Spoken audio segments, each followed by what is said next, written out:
Hollywood, California, Monday, August 31st.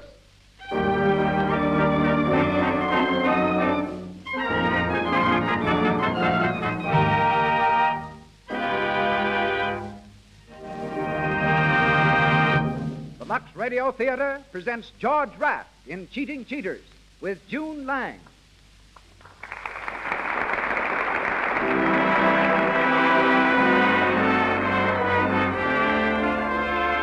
Lux presents Hollywood.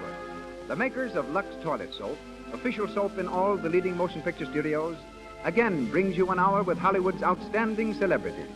Tonight, you will meet George Raft, June Lang, Cecil B. DeMille, Gloria Swanson, Donald A. Loomis, Louis Silvers, and many others.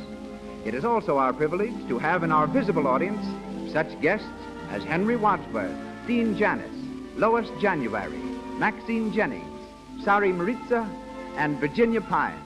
And to all our listeners, greetings from Lux.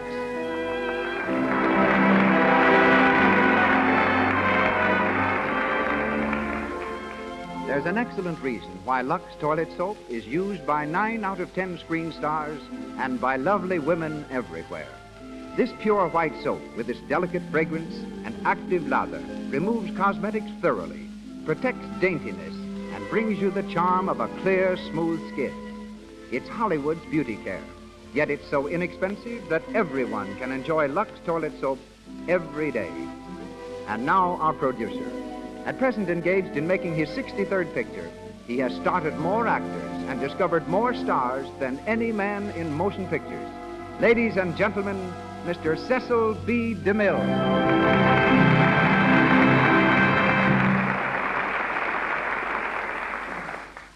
Greetings from Hollywood, ladies and gentlemen. In 1916, the famous Al Woods was a hit-and-run manager with a hit on Broadway that ran for many months. Also enjoying his run in those days was a delivery boy by the name of George Raft.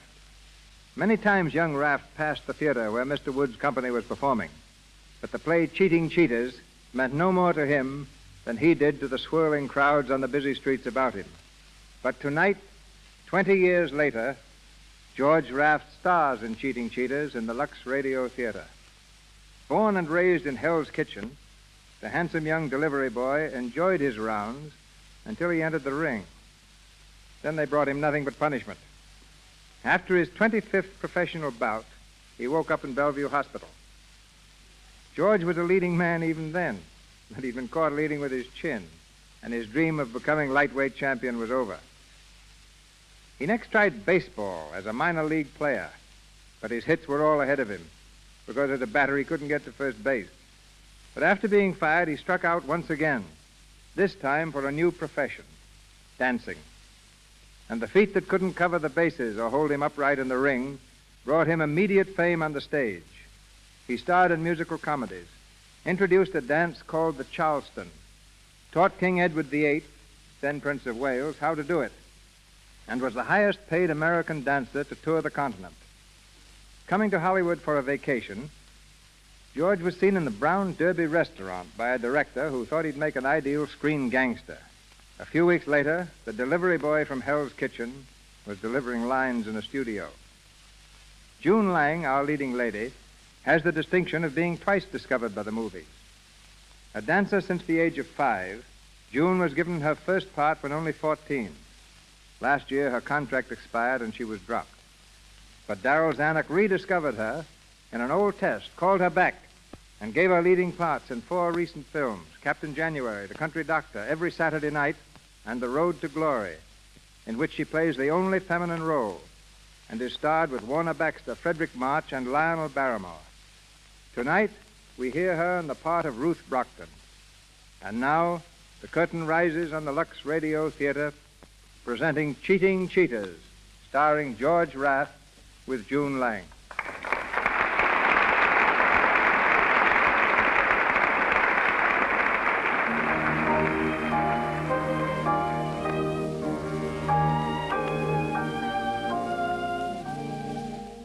We're on the boat deck of the liner Argyle, 4 days out of Liverpool. It's late evening, and in the shadow of a lifeboat, Tom Palmer, played by George Raft, and Ruth Brockton are sitting close to each other in deck chairs. As they gaze out over the moonlit waters, Ruth breaks the long silence. Moonlight on the crest of a wave. It's beautiful, isn't it? Getting poetical. A little. That's a good sign.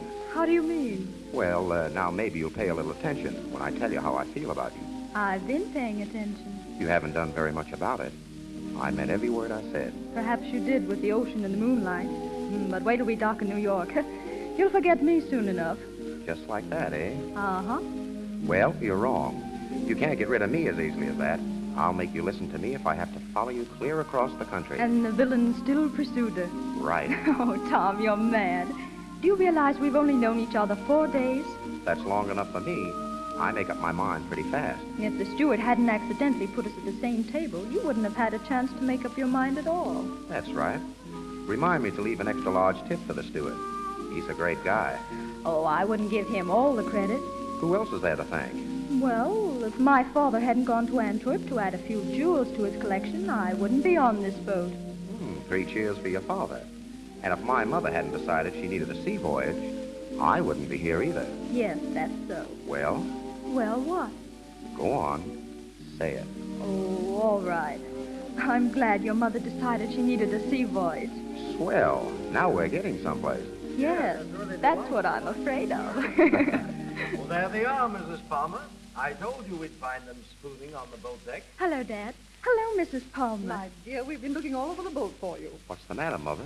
Mr. Brockton was afraid Ruth would catch cold up here, Tom. It's getting terribly chilly. Oh, I'm all right, Mrs. Palmer. Better get a steamer blanket if you're going to stay. There's a fog coming up.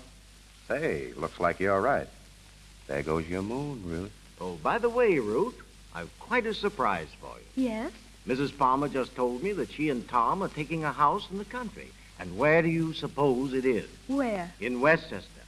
And if I'm not mistaken from Mrs. Palmer's description, I believe they're going to take the old Barstow mansion. Why, that's only about 5 miles from our place. Isn't it a coincidence? Well, there you are. Guess I won't have to make that cross-country trip after all. What's that? Nothing much, Mr. Brockton. Tom, this fog is getting thicker every minute. I think I'd better go down. All right, Mother. I'll take you to your cabin. Good night, Ruth. Night. See you at breakfast. Good night, Mrs. Palmer. Good night. This way, Mother.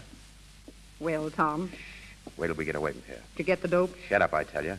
You want to crab everything? say, don't talk that way to me. I'm getting sick and tired of acting the part of your old lady without taking any guff. Listen, Rosie, you're supposed to be my mother, and you'll go on being my mother until I say so. Now, take it or leave it. All right, all right. All I want to know is, did you find anything about the Brockton jewels? Yes, Brockton keeps them in a safe at his place in Westchester. Oh, yeah?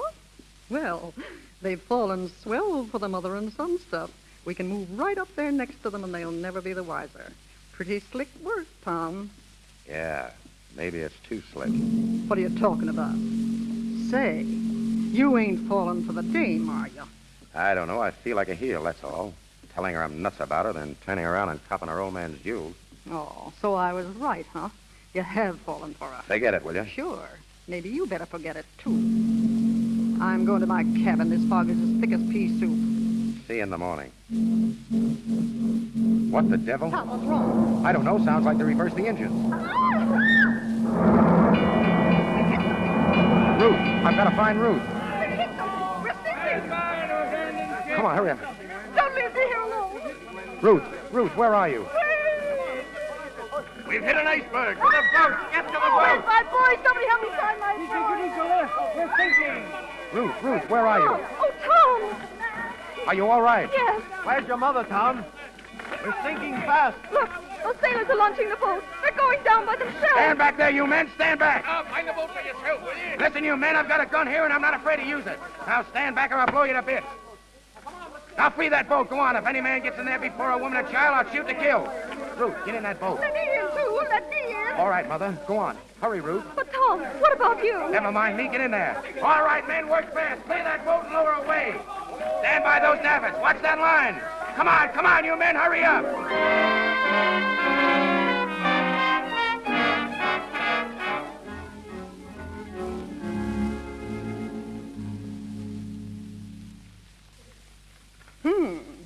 Did you read this, Tom? What? The fact that no lives were lost in the Argyle disaster was due chiefly to the heroic work of an unidentified man who induced order at the point of a pistol. That's you. Unidentified? Yeah. All I need is to have my picture spread all over the newspapers. Might start a little excitement anyway. I'm getting sick of hanging around up here in the wilds of Westchester with nothing to do. It was your idea to take this house, wasn't it? Sure, but I expected a little action before this. We've been living up here 2 whole weeks, and what's happened? Not a thing. We ain't even seen the Brochtons. Take it easy, Rosie. I know what I'm doing. Yeah? Well, you're the only one who does. What would you like me to do? Walk over and ask for their jewels? You could at least go and see the Brochtons. Pay them a little social call. You know, like you dropped in by accident. In society, Rosie, you don't make social calls unless you're invited. Oh, yeah? Since when are you an expert on etiquette? I know enough for that. You must have been reading again. Listen, Tom, my idea is this. Go on over and make yourself sociable. The dame likes you. You know that. You can get a line on the joint and spot the safe. Then Mike goes over at night, of course, and cracks it open. That's your idea. Well, why not? Better than sitting around twiddling our thumbs. We laid out plenty of shekels for this setup, and so far, all I've done is act polite to delivery boys. I'm getting fed up. Take it easy, Rosie. Rome wasn't built in a day. There you go, putting on the dog again. Hello, boss. Hey, can I come in? Sure, come on in, Mike. Hey, look, boss, I got a beef. Yeah? Spill it.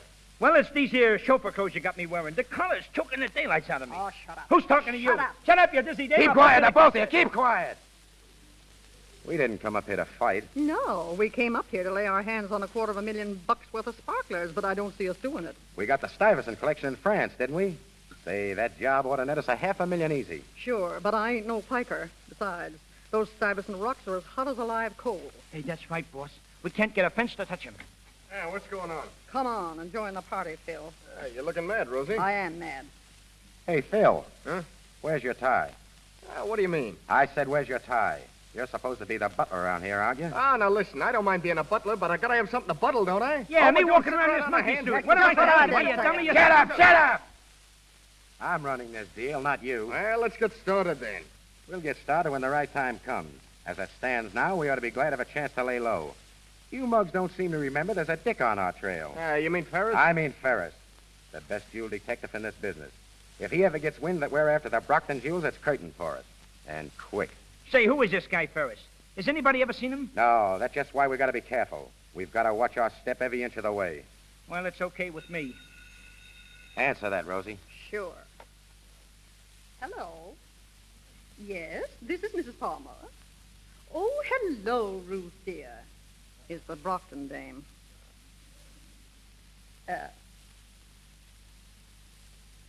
What'd you say, dear? Of course, just a moment. She wants to speak to you. Give me the phone. Hello, Ruth. Pretty well. How are you? What? Well, yes, I think so. Wait a minute. Mother, Ruth would like us to come over for tea. Do you think we could make it? You bet your sweet life we can. Hello, Ruth. She says she'd be delighted. All right. Thanks. Goodbye. Hot stuff, boss. Tea at the Brochtons. Stepping in high society, hey? Yeah, put on your best rags, Rosie, and do your best to act like a lady. Don't worry about me. Mike, you'll drive us over. Wait there for us. Oh, sure. And remember, no gassing with their servants. Not even a word. Boy, this is a break. Right in the same house with the Brockton jewels. This may be the big chance you've been waiting for, Tom. Yeah, maybe.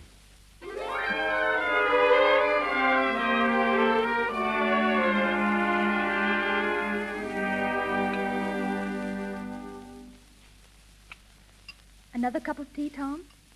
Tom, Oh, no thanks. what's the matter with you? Nothing. Why?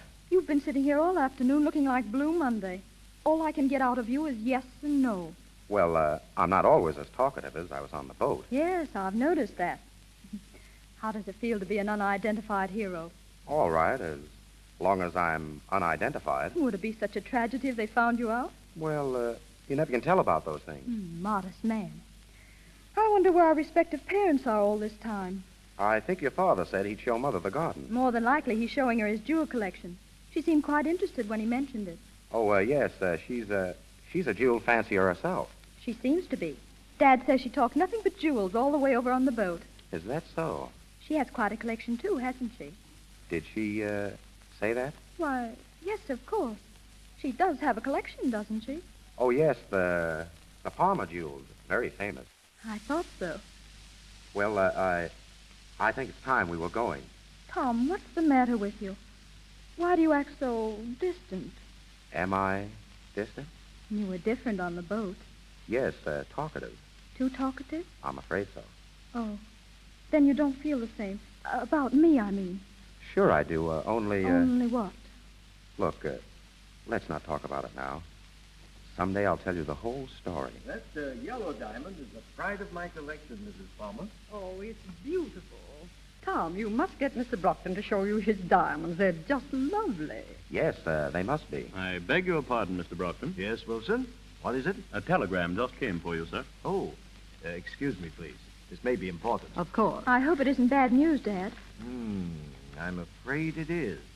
I've got to leave for Chicago immediately. Oh, dear. I'm sorry, Ruth, but you'll have to come along with me. Must I? Well, you can't very well stay here all alone. No, I suppose not. Oh, Mr. Brockton, if Ruth doesn't want to go, why can't she come over and stay with us? We'd love to have her, wouldn't we, Tom? Why, yes, of course. Well, it's awfully nice of you. If it's not too much of an imposition. Nonsense, my dear. We'd be offended if you didn't come, really. Well, all right. Thank you. Oh, I just thought of something. I can't walk off and leave my jewels here, and the bank vault is closed. That's a little difficult. Unless, of course, you'd like to leave them in my safe. That's, of course. Why didn't I think of that? That's an idea, Dad. I could bring them over to Mrs. Palmer's. I'm sure they'd be all right in Tom's safe. Well, I hate to burden you, Tom, with a responsibility like that. Those jewels are worth a fortune. Certainly, that's why we want them. I mean, to keep them safe for you. Very well. It's really awfully nice of you. Oh, not at all, Mr. Brockton. No, not at all. I'll come over as soon as Dad is packed, Tom, and I'll bring the jewels with me. Fine. Well, we'll run along. See you soon, then. About an hour. Come on, Mother. Goodbye, and thanks again. Oh, don't mention it. So long, Ruth. So long. Don't forget, dear. Hurry over. I will. Well, it worked. Shh. Where's Wilson? It was perfect. Perfect. They've gone, Ruth. Come here, Wilson. You certainly made a great butler. Didn't he, Ruth? Not so bad. Not so bad. Say, I was terrific. They fell for that phony telegram like a load of bricks. What's the next move, Ruth? I spend the night at the Palmers. Put our jewels in their safe. Learn the combination. In the morning, we'll have our jewels and the Palmer collection. Swell.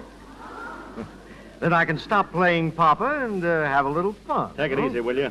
We ain't got the Palmer jewels yet, and there's still Ferris to worry about. Oh, stop calamity howling. If Ferris was on our trail, we'd all been in jail weeks ago. Well, there's another thing I don't like so much. Letting those jewels get out of our hands. We had a tough enough time snatching them in the first place.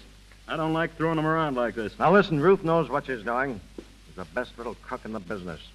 A plan can't fail, can it, Ruth? Hey, what are you dreaming about? I was just thinking, if we applied the same energy and resourcefulness to being honest, we'd probably all be rich. Yeah? Well, we'll be rich anyway. Say, Ruth, what's getting into you? Is it that guy Palmer? That guy, Palmer, as you call him, is all right. I hate lifting his jewels this way. Listen, baby, you better forget him. You ain't no match for a high society mug. No, I guess I'm not. Well, come on. What's the layout? How do we get the Palmer rocks? Leave it to me. When he puts our jewels in the safe, I'll be right there with him. I'll get the combination. And you come down in the middle of the night and lift his and ours both, right? That's it. Swell. You know, it tickles me pink to think of them suckers driving home without a thought in the world. Yeah.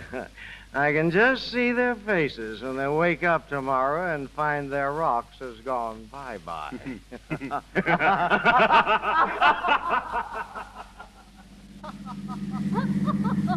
Say, what suckers these Brocktons must be, laying their jewels right in our lap. Yeah, it's perfect. Yeah, you sure had the right hunch, boss. Laying low like this till the time was right. Yeah, the Brockton jewels are practically in our pockets right now. Well, it looks like a good day's work for us.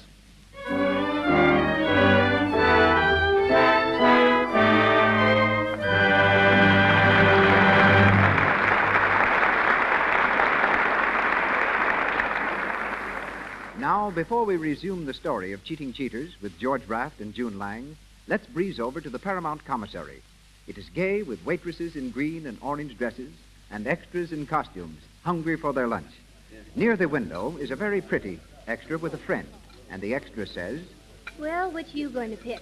The 35-center? Oh, I guess I'll have to. Wish I could plunge on an expensive lunch once, or have somebody buy me a few. Where's Dan? He used to buy you tons of lunches. Oh, he's gone. Oh, men sure are fickle. I heard he's taking Jane out these days. Oh, not really. Jane? Uh-huh. Well, I don't believe it. Jane hasn't a thing to recommend her, except, of course, her lovely skin. Well, apparently that does the trick. Dan always did notice the girl's complexion. He used to pay me compliments on mine, before it went so sad. all men prefer the girls who have soft, smooth, clear skins. A lovely complexion is appealing, so it's important to guard against cosmetic skin, dullness, tiny blemishes, enlarging pores. No need to take this risk if you use Lux toilet soap, for Lux toilet soap's active lather sinks deep down into the pores, removes every trace of dust and dirt, stale rouge and powder that might remain to choke them. Use cosmetics all you like, but protect your skin. Remove them thoroughly. You do this when you use Lux toilet soap. So make this the beauty care you use. And once again, Mr. DeMille. We continue with Cheating Cheaters, starring George Raft as Tom Palmer and featuring June Lang as Ruth Brockton.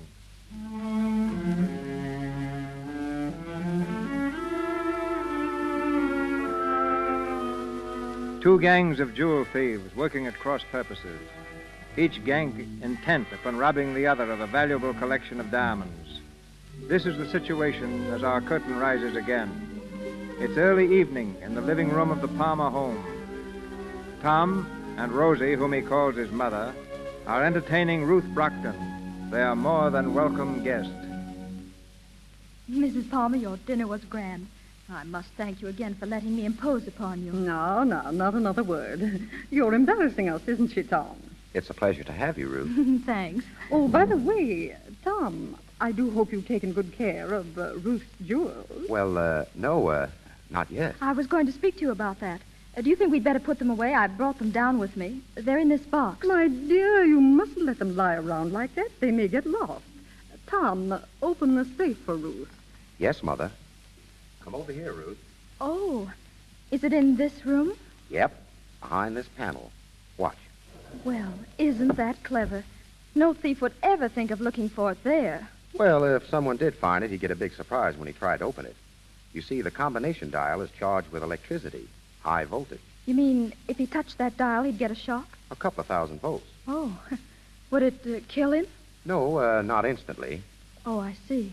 The torture would last about 10 minutes unless someone turned off the switch. It's hidden right here in this bookcase, see? Oh, yes. Don't you think you'd better turn it off for a moment? Of course. There you are. Now, just a second till I work the combination. Isn't that interesting? I've never seen a safe open before. This happens to be a pretty good one. Simple, but effective. I can imagine. All right. Let's have the jewels, Ruth. Here you are.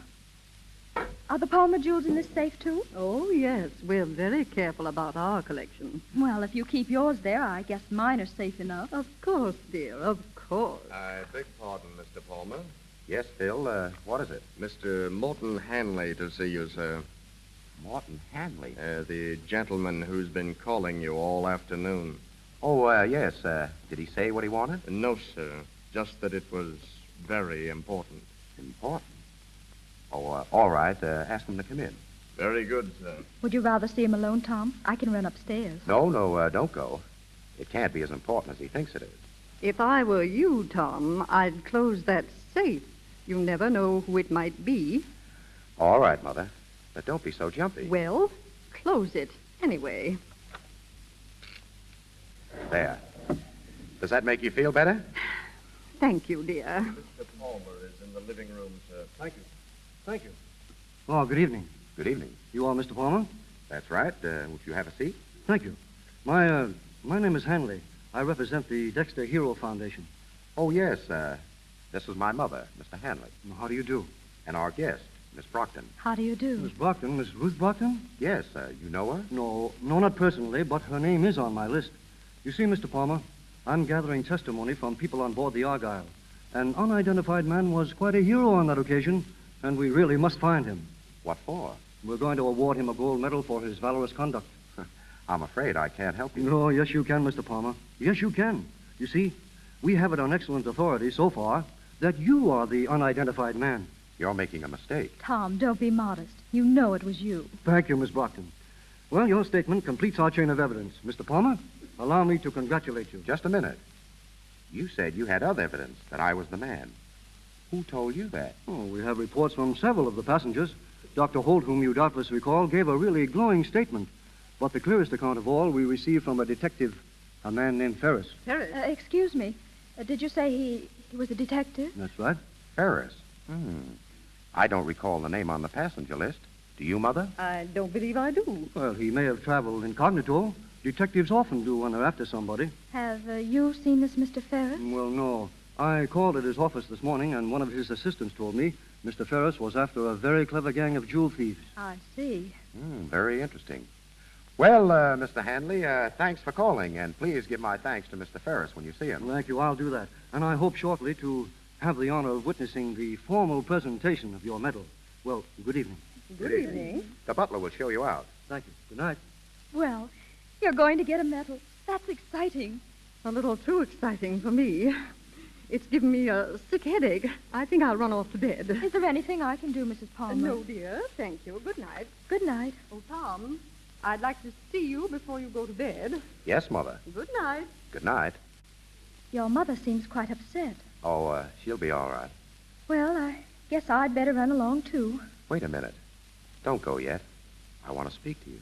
I'll be here in the morning. I want to speak to you now. Sounds important. It is. Well? Do you remember what I told you on the boat? Of course. But you needn't worry. I've no intention of holding you to it. I wasn't afraid of that. As a matter of fact, I want you to hold me to it. What? I meant what I said then, and I mean it now. I want you to marry me, Ruth. Tom. Well? Well, are you sure that... I've told you that I loved you. Yes, but... But what? Oh, I can't explain it. It's just impossible. Why? Oh, Tom, you're mad to do this. You don't know a thing about me, not a thing. You're taking an awful chance. So are you.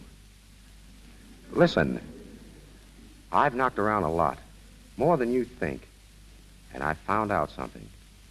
It doesn't make any difference what a person has been. It's what he's going to be. Suppose you found out something about me that did make a difference. What, for instance? Oh, you can't tell. I might have a secret life of my own that you know nothing about.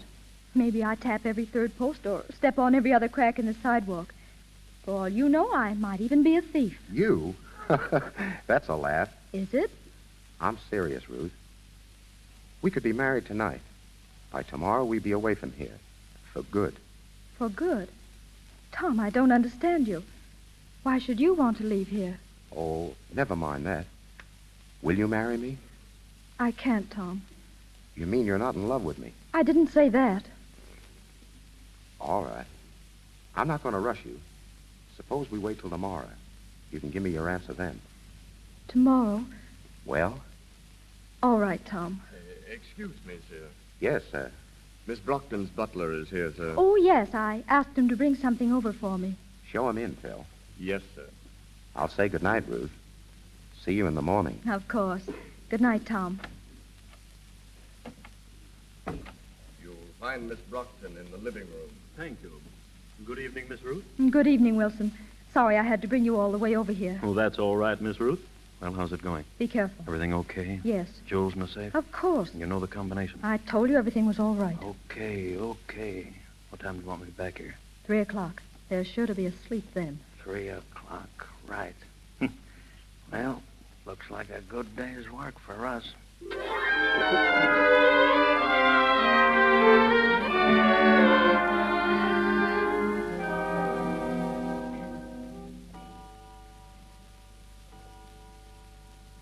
2 o'clock. Well, do we pull the job or don't we? Yeah, what do you say, boss? Yeah, we've been sitting up here for an hour doing nothing. Let's get started. Sit down. We'll get down for the jewels when I say so, not before. In the first place, we don't even know if she's asleep yet. She ain't no night owl. Shut up. In the second place, I'm not so sure we ought to pull this job at all. Say What are you what? talking about anyway? Keep quiet. You all heard what that bird Hanley said. Ferris spotted me on that boat. He's got his eye on us right now. Ah, so what? We grabbed the rocks and scrammed. Sure. And get pinched at the border. A lot of smart guys you are. Yeah. Gee, I never thought of that. The way I see this is, we lay off the Brockton jewels for good.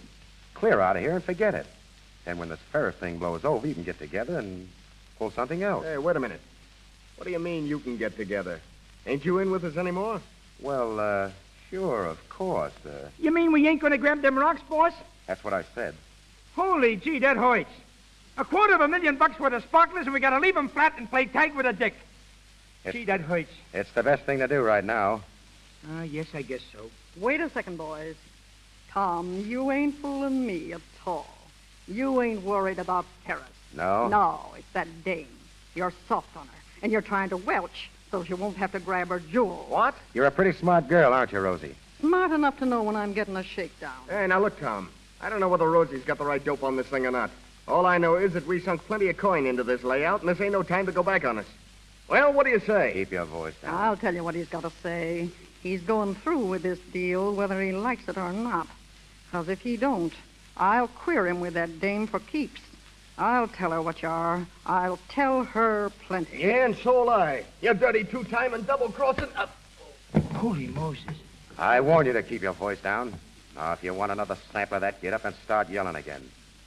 Now, listen, you mugs. I never double-crossed anybody yet. And I'm not going to start now. I'll go through with this job, sure. But this is the finish, understand? I'm through with you, all of you.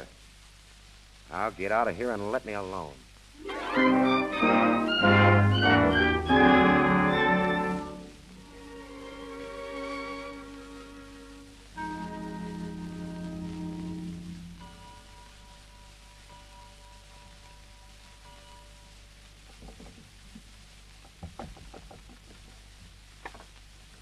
Come in, Wilson. Waiting outside for half an hour. I told you, 3 o'clock. Is the coast clear? They're all asleep. Swell. Where's the safe? Over here in the wall. Come on. Use your flashlight. Okay. Did you say on the wall? It's behind the panel. Not bad. Not bad. Now, come on, let's get to work. Look out. What's the matter? Don't touch that safe. It's full of electricity. That's nice. Well, what do we do now? We turn it off, stupid. Look out. Atta girl. You got the combination? I'll give it to you. Keep your light on the dial. Okay, shoot. 24 right. 24 right. 18 left. 18 left. 6 right. 6 right. Well? That's all. There she is. Wide open. Listen. Huh? There's someone coming downstairs. We better duck. Here, get behind the sofa. Quick. Don't even breathe. Put out that light, Rosie. Oh, she won't see it. Her room's on the other side of the house. All right, then, come on. We'll have to work fast. Well, What's the matter? look at that safe. It's wide open. Somebody's been here. They got in through that window. But they didn't get anything. Look, the stuff is still here in the safe. All right, we've got to snap into it. Pass that stuff out to me. Come on, now, hurry up. All right, take your time. Here's the girls' jewels. Now, give me yours. Don't move. I got you covered, both of you. Who's that? The Brockton's butler. Wilson's the name, lady. All right, Ruth, grab those jewels. Ruth, what are you doing down here? She ain't playing marbles. Did you open this safe? Yes, I did. You are a crook, then. Looks like all of us are, Tom. I get it. They're another mob. Huh. We thought they were on the level, and they're just a bunch of crooks. Hey, watch out who you're calling names, lady. You was trying to swipe our stuff yourself. Another mob. I don't see anything so funny. What's the joke? I'm not sure, but I think it's on me. So that's why you wouldn't marry me, eh? Any objections? I don't see any now. Come on, cut out the chatter. We got to get out of here. Wait, I've got a proposition to make. Yeah? We're all a bunch of clever people. What do you say we team up? Your crowd and ours. We'd have a combination that couldn't be beat. Even Ferris would never catch up with us. Sure, this is a fine time to offer a partnership when we got the jewels. You haven't got the jewels. Huh? You got to take them out of here. But you couldn't get rid of them if you went to Mars. That happens to be the Stuyvesant collection. The Stuyvesant collection. They're hot enough to melt steel. Well, what do you say? Do we get together or don't we? Oh, what do you think, Ruth? Suits me. Swell. Now, there's all the jewels. I vote we pool the lot and split it 50-50. Okay, but look, if you're... What the devil? What's that? Come on, we gotta get out of here. Come on, let's get out of here, I say. Hide those jewels. They got us. They're all around the house. Come on, Ruth, this way. Stand where you are, everybody. The meaning of this, I demand an explanation. Don't give us that. Don't anybody make a move. We've got the whole joint surrounded. You can't Come do a on, thing boys, to us. round them up. Keep your mouth shut, everyone. Anything you say can be used against you. You sound like an old timer, mister. What's your name? I'll do my talking to the sergeant. You can bet on that. Well, nice work, boys. Got 'em all? Yes, so, Chief. McGuire grabbed 2 of 'em at the back door. That makes 6, doesn't it? Yeah, that's right, Chief. Just like Ferris said. Ferris? Oh, so he's in on this, eh? He's had you covered for weeks, all of you. There you are, Chief. The jewels, the whole bunch of them. Fine. Well, boys, it looks like a good day's work for us.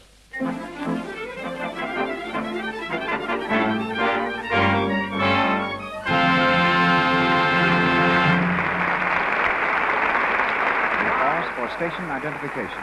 This is the Columbia Broadcasting System.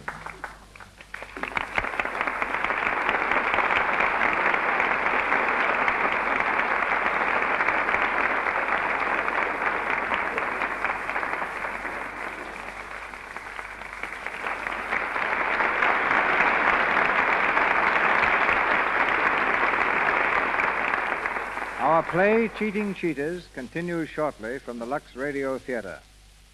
8 years ago, a vaudeville gymnast injured his back severely while performing at the Hippodrome in New York. He refused to surrender to the doctors who told him he'd be a cripple for life. Instead, he commenced treating himself through exercises. Today, he's not only a perfect physical specimen, but he holds what is probably the only job of its kind in the world. He's employed by the Metro-Goldwyn-Mayer Studios to keep their stars in proper physical condition. Ladies and gentlemen, Mr. Donald A. Loomis. Every day, I worked with such stars as Joan Crawford, Jean Harlow, Louise Reiner, Eleanor Powell, Jeanette MacDonald. The beauty and glamour they reveal on the screen are direct results of constant training and strict adherence to regular exercise. The advice I'm about to offer is the same advice I have given to them. I don't mean that if you follow it, a movie contract will be waiting, but I do believe you can develop charm and beauty beyond your expectations. The fact to remember is this: only through the proper circulation of blood can you have a healthy, beautiful body. And nothing in the world promotes good circulation like exercise. It has no substitute. It'll take off weight or put on weight, tone up your skin marvelously, and develop a figure such as you now envy in the stars. But you must exercise every day, or at least every other day. Begin gradually, out of doors if possible. For most people, swimming is usually the best form of exercise. But take it easy. Watch your posture. Round shoulders is the most common fault with women. Copy Norma Shearer. Her posture is the best among all movie stars. Cleanliness is all important. An invigorating shower with plenty of Lux toilet soap will do 2 things for you: free your pores of foreign matter and keep your complexion clear and smooth. I'm glad to say that Lux is the soap used by the stars at MGM. Eat, play, and work as you see fit. Don't pass up a good dinner because you're afraid of getting fat, but compensate for the food by proper exercise a little later. Give your body this attention it deserves, and I can safely say that after a few weeks of sensible training, you will feel better, look better, and your whole mental attitude will be completely renewed. You get a different view of these stars than anyone else. Who are the best physical specimens in Hollywood? I'd say Joan Crawford, who has trained faithfully for years, Norma Shearer, and Dolores Del Rio. And the men with the best physiques, in my opinion, are Clark Gable and Robert Taylor. A couple of weeks ago, Robert Taylor flew 3,000 miles from New York to Hollywood just so he wouldn't miss a workout. But exercise need not be vigorous. Jeanette MacDonald's singing helps greatly to keep her fit. Try singing. It's great for your lungs and chest. And perhaps a little rough on the neighbor's ears. That's why I say never try to do too much of anything at one time. And here's something that may surprise you. When Eleanor Powell does one of her dance routines, she actually uses up more energy than Max Schmeling required to knock out Joe Louis. Well, that seems to prove that Joe ought to take up dancing. Or that Eleanor should challenge Braddock. In any event, I'm glad to have been here, Mr. DeMille. And if any of our audience would like a little more specific advice regarding exercises best fitted for themselves, I'll gladly try to help. Just address your letter to Donald Loomis, Metro Golden Mayer Studio, Culver City, California. Good night. Good night, Samson.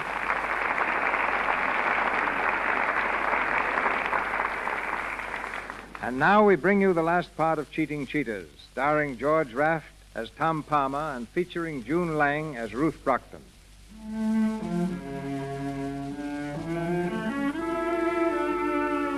It's the following morning. We're in the office of the National Detective Agency, where the members of both gangs are waiting for the official proceedings that will put them behind the bars. All are present except Ruth, who is in Ferris's private office. Oh, when are they letting us out of here? I'm stiff as a board sitting here all night. Stop beefing, will you? You think the rest of us was sleeping on feather beds. Hey, do you think they got the goods on us, boss? Enough to send us all up for about 10 years. 10 years? Oh. What did you think?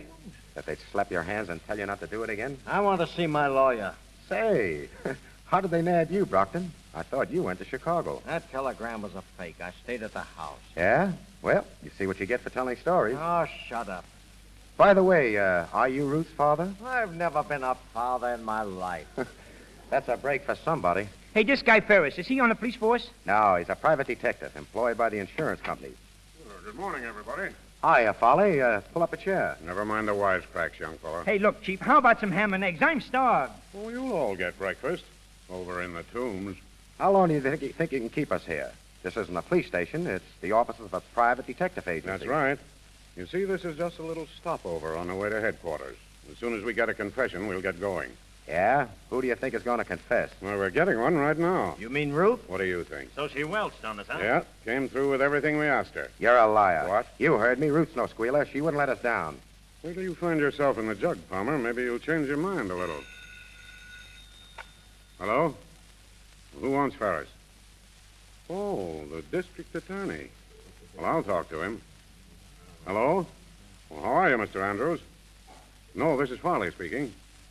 I'm sorry, but Ferris is engaged. Getting a confession. Yeah, Ruth Brockton, head of the Brockton gang. She's spilling it now. All right, I'll tell Ferris. We'll shoot the confession over to you as soon as she signs it. Goodbye, Mr. Andrews. You'll excuse me, won't you, folks? I'm very busy this morning. Ah, scram, bum. You don't think Ruth is squealing to you, Palmer? Not a chance. That phone call just now was a gag. If we'd only gotten away with this job, I was going to retire. Yeah, me too. It's a dirty shame. Hey, I've got an idea. Yeah, we could use a good idea right now. Well, what is it? When we lifted those Stuyvesant jewels, we broke it all up and had the stones reset, didn't we? Sure, what about it? It's our one big chance. How do you mean? Don't you see? Ferris represents the insurance burglary companies. Now, what's worrying the companies most is how to get back the jewels. Now, with the stones reset, how many of the original owners will be able to identify their stuff? Not one of them. That's why Ferris is keeping us here in this office. And that's why he wants us to think Ruth had squealed. Yeah, that's it, all right. We'll beat the rap yet? Everything depends on Ruth. If they break her down, we're licked. But She can't break down. If she does, she'll land in the jug herself. no, she won't. None of you will. But you've got to let me do the talking. Now, look. I'll ask to see Ferris. Snake, look out, boys. All right, miss. Come in here, please. What do you want me to do? Be careful what you say, Ruth. Quiet, you. All right, miss. Now, if you'll identify these people, I'll call them off in the order in which they're named in your confession. She squealed on us. Quiet, I said. Ready, miss? I'm ready. Good. George Brockton. That's George Brockton over there. You cheap squealer. You're not fit to associate with honest Take him crooks. away, men. Keep him outside. Come on, let me go, will you? Come on, take her. Now, Steve Wilson and Phil Davis. That's Davis, and there's Wilson. And I thought you was regular. Outside, you two. I'll get you after swing for this. Rosie Snyder next, alias Rosie Palmer. That's Rosie. All right, I'm going. Mike Donovan. Well, that's me, I guess. So long, boss. See up above. Yeah. One more, Tom Palmer. I'd like to speak to him, please, alone. I want to see Ferris. Hold your horses. Okay, miss. You can talk to him here. I'll go out and take care of the others. Thank you. So you squealed on us, eh? You let us down. I'm sorry, Tom. I had to. Pretty low, even for a crook. You hate me, don't you? If I do, it's your fault. I almost went straight for you last night. I would have taken the rap for you today. What do you mean? If I could have gotten to see Ferris before you confessed, I was all set to cover you up. Take the rap myself. You would have done that for me? Oh, Tom, I'm sorry. Oh, what's the use? It's all over now. Sit down, Tom. I want to tell you something. Something about myself. Forget it. Please, Tom. Well, what is it? You see, I used to be a newspaper reporter at $30 a week. On one assignment for my paper, I ran into a gang of crooks and recovered a lot of money for an insurance company. They liked the way I handled the case and offered to set me up in business as a private detective to investigate their thefts. I used the name of Ferris. Ferris? You? Yes, Tom. Well, that just makes everything fine and dandy, doesn't it? I bet you're getting a terrific kick out of putting me behind the bars. Wait, Tom. A minute ago, you said you'd go through for me. Well, I believe you. I'm going through for you. Yeah? How? I didn't look for this job. The job found me. When I got to working with Brockton and the others and to knowing you, I felt pretty cheap. I would have given anything to have been out of it, but I couldn't help myself. Then, last night when you asked me to marry you, I thought of our future, yours and mine together. I knew the better side of you, and I wanted to help you find yourself. Why didn't you tell me this before? It's not too late even now. No. What'll we do? Set up housekeeping in Sing Sing? Excuse me. Yes, Farley? The rest of the gang want to see Ferris. All right, let them come in. Okay. Well, what are you going to do? I said it wasn't too late, Tom. You mean you're going to give me a chance to go straight? I think that's all you need, a chance. Am I right? If you'll stick close to me. I'll never let you out of my sight. Oh, gee, Ruth, I don't know... Be careful. All right, boys, come on in. Hey, where's Ferris? Yeah, where is he? He ain't in here. Yeah, we said we wanted to see Ferris. Just a minute, boys. Let me introduce the head of the National Detective Agency, Miss Ruth Ferris. Well, all right, Ruth. If you're Ferris, I've got a proposition to make. I think I know what your proposition is, George. But let me make one first. Now, boys, you want to make restitution of the stolen property in exchange for a light sentence, right? Right. Well, I'm going to do better than that for you. I'm going to put you all to work. Did you say work? Oh, this is the end. For a long time, you've been preying on society. Now I'm going to give you a chance to come in here and help protect society. But let me tell you this. The first time you hear of a job that's being pulled off and fail to report it, or double-cross me in any way, it means 20 years. She's going to make detectives out of us. Well, had a good education for the job. Now it's up to you. There's pen and ink out in the front office. I want a signed confession from each one of you. What are you going to do with the confession? Nothing, as long as you remain on the square with me. Now take your choice. The confessions or 20 years. Hey, lead me to the pen and paper. There's plenty of both out in the front office. Yeah. Hurry up. Well, Rosie, not going to sign? Oh, I'll sign it all right. Me, a detective. Huh. I'll never be able to hold up my head again. Well, Tom? I suppose you want a confession from me, too. Uh-huh. All right, I'll go outside and write it. That's not the kind of confession I want from you. No? I want you to confess that when you told me you loved me, that you meant it. Every single word. Guilty. You want a couple of witnesses to that? I think we could use them. Sure. 2 witnesses. We can let them sign the marriage certificate. Well, it looks like a good day's work for us.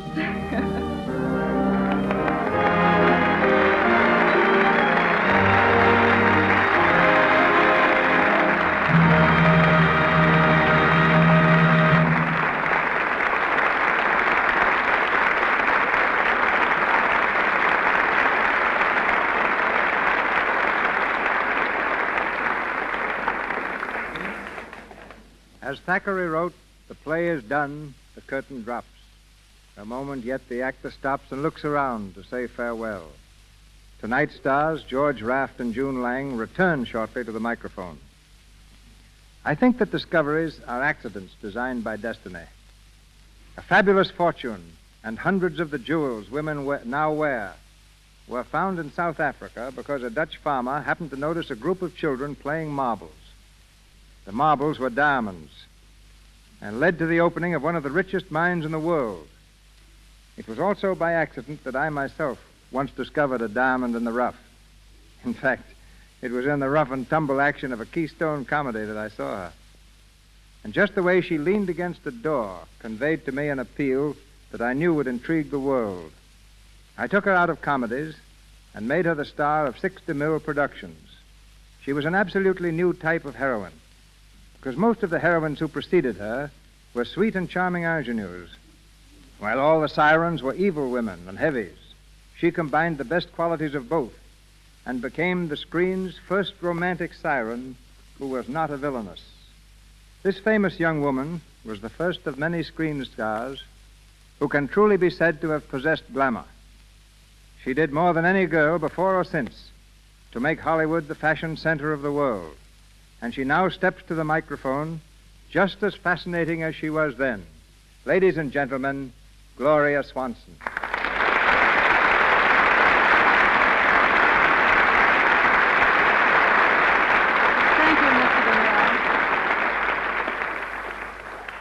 You're very generous. I changed the old adage of hitch your wagon to a star and hitched mine to a director and became a star. That's just modesty, Gloria. You're talking through that pretty little brown and white turban of yours. As a matter of fact, ladies and gentlemen, I just happened to fit into the DeMille scheme of things, which consisted of putting realism, beauty, style, and sophistication on the screen. You're one of the world's most exotic women. It just happens that you're also a very good actress. No, all women are good actresses. And I still insist, ladies and gentlemen, that it was Mr. DeMille's daring that made me a star. Until he produced Old Wives for New, every picture followed the same formula.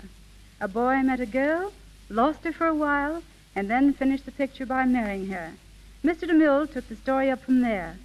So producers believed that you couldn't make a successful picture about a husband and wife. Mr. DeMille made one, and thereby made history. It was a great success and introduced the social drama to the screen. It wasn't my daring that people talked about. It was yours. Do you remember the scene in Male and Female? When we duplicated the famous painting, The Lion's Bride, and had a lion crouched above you with its claws on your bare back, while the trainer cracked a whip in its face to make it snarl? Yes, Mr. DeMille, I remember. Now, I've got a scene in my present picture that... I'm very sorry, but I'm not as daring now as I was then. Well, you're just as charming. I never saw you look more beautiful. That's L-U-X. Now, what's that spell? Oh, Shane, go to the bottom of the class. That spells Lux. Oh, yes.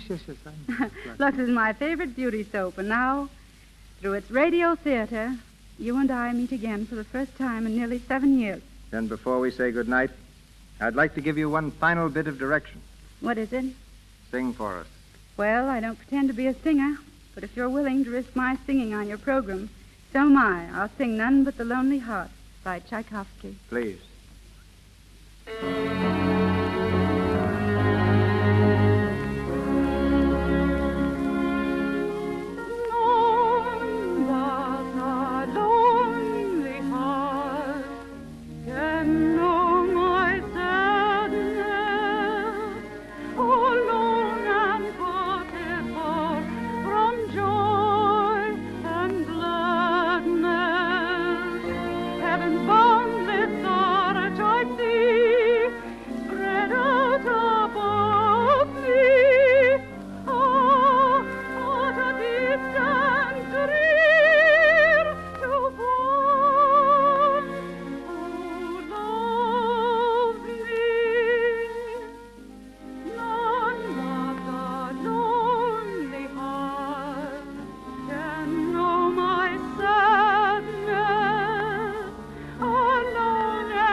George Raft and June Lang are a study in contrasts. So far, June has always played the role of a young and innocent girl, while George made his reputation as Hollywood's streamlined villain. George spent most of his life in New York. June has just returned from her first trip to Manhattan. But suppose they speak for themselves and as themselves. Ladies and gentlemen, George Raft and June Lang.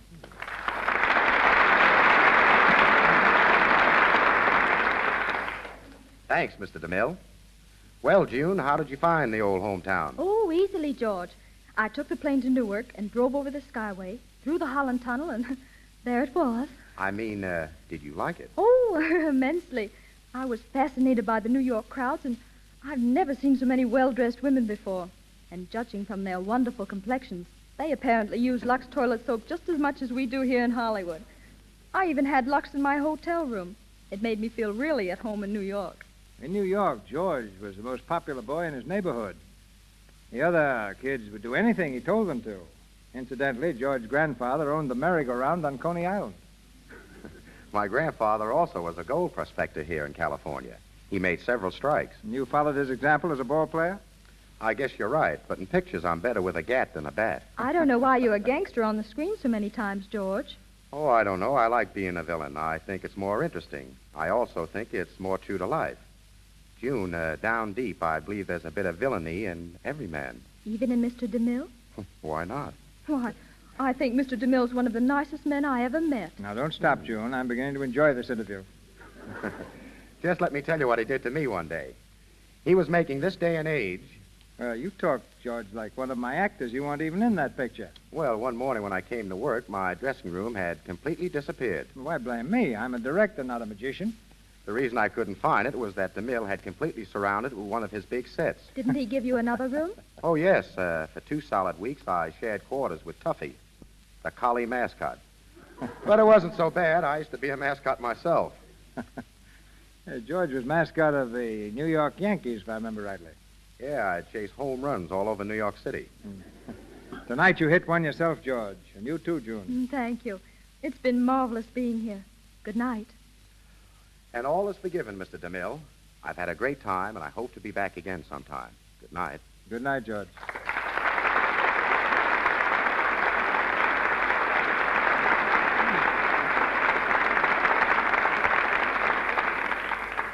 Thank you, Mr. Raft and Miss Lang.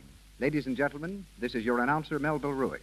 Assisting our stars in tonight's play were Wally Mayer as Mike, Justina Wayne as Mrs. Palmer, Victor Rodman as Mr. Brockton, Lou Merrill as Wilson, Frank Nelson as Phil, Ross Forrester as Hanley, Richard LeGrand as Farley, and John Lake and Charles Emerson as police officers. Mr. Raft and Mr. DeMille appeared through courtesy of Paramount Studios, Miss Lang and Mr. Silvers, 20th Century Fox, and Mr. Loomis, Metro-Goldwyn-Mayer. The music for the new picture Road to Glory, produced by 20th Century Fox, was arranged by Mr. Silvers. Mr. DeMille tells us now of next week's program. One of the screen's most colorful figures comes to the Lux Radio Theater next Monday night, James Cagney. You've seen him as a sailor, taxi driver, gangster, G-man, and aviator. But you'll hear him next week in an entirely new role, the manager of a prize fighter in the famous comedy Is That So? By James Gleason and Richard Tabor. Robert Armstrong and Boots Mallory will be featured in the cast with Mr. Cagney.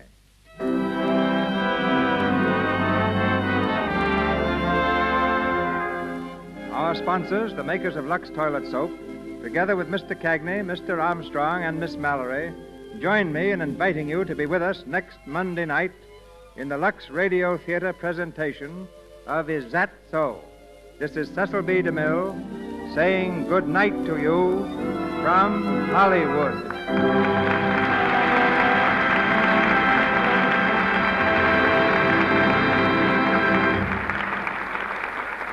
This is the Columbia Broadcasting System.